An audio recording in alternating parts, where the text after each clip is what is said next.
तो चलिए दोस्तों, गिलहरियों के शरीर पर मौजूद सफेदधारियों का रहस्य जानते हैं।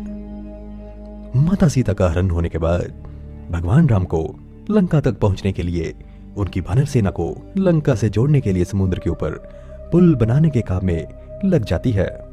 पुल बनाने के लिए पत्थरों पर भगवान श्री राम का नाम लिखकर पूरी सेना समुद्र में पत्थर डालती है। भगवान राम का नाम लिखे जाने की वजह से पत्थर समुद्र में डूबने की बजाय तैरने लगते हैं। यह सब देख सभी वानर काफी खुश हो जाते हैं और तेजी से पुल बनाने के लिए पत्थर समुद्र में डालने लगते हैं।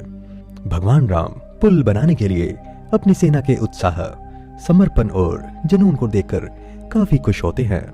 उस वक्त वहां एक गिलहरी भी थी जो मुंह में कंकड़ डालकर नदी में डाल रही थी। उसे ऐसा बार बार करते हुए एक वानर देख रहा था। कुछ देर बाद वानर गिलहरी को देखकर मजाक बनाता है। वानर कहता है, हे गिलहरी, तुम इतनी छोटी सी तो हो, समुद्र से दूर रहो। कहीं ऐसा न हो कि तुम इन्हीं पत्थरों के नीचे दबकर मर जाओ। यह सुनकर दूसरे वानर भी गिलहरी का मजाक बनाने लगते हैं।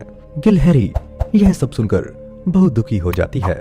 भगवान राम भी दूर से यह सब होता देखते हैं। गिलहरी की नजर जैसे ही भगवान राम पर पड़ती है, वो रोते रोते भगवान राम के समीप पहुंच जाती है। परेशान गिलहरी श्री राम से सभी वानरों की शिकायत करती है। तब भगवान राम खड़े होते हैं और वानर सेना को दिखाते हैं कि गिलहरी ने जिन कंकड़ों व छोटे पत्थरों को फेंका था, वो कैसे बड़े बड़े पत्थरों को एक दूसरे से जोड़ने का काम कर रहे हैं। भगवान राम कहते हैं, अगर गिलहरी इन कंकड़ों को नहीं डालती तो तुम्हारे द्वारा फेंके गए सारे पत्थर इधर उधर बिखरे रहते। ये गिलहरी के द्वारा फेंके गए पत्थर ही हैं जो इन्हें आपस में जोड़े हुए हैं। पुल बनाने के लिए गिलहरी का योगदान भी वानर सेना के सदस्यों जैसा ही अमूल्य है। इतना सब कहकर भगवान राम बड़े ही प्यार से गिलहरी को अपने हाथों से उठाते हैं और फिर गिलहरी के कार्य की सराहना करते हुए श्री राम उसकी पीठ पर बड़े ही प्यार से हाथ फेरने लगते हैं। भगवान के हाथ फेरते ही गिलहरी के छोटे से शरीर पर उनकी उंगलियों के निशान बन जाते हैं।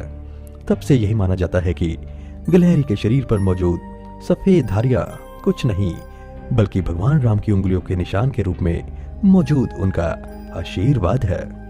तो मेरे दोस्त, इस कहानी से सीखने को मिलता है कि दूसरों के कार्य का मजाक नहीं बनाना चाहिए। कार्य में किसी भी तरह का योगदान महत्वपूर्ण होता है और साथ ही दूसरों द्वारा मजाक बनाए जाने के बावजूद आपको अपने आत्मविश्वास नहीं खोना चाहिए। तो मिलते हैं एक नई मजेदार किस्से में। तब तक के लिए खुश रहिए, मुस्कुराते रहिए। धन्यवाद।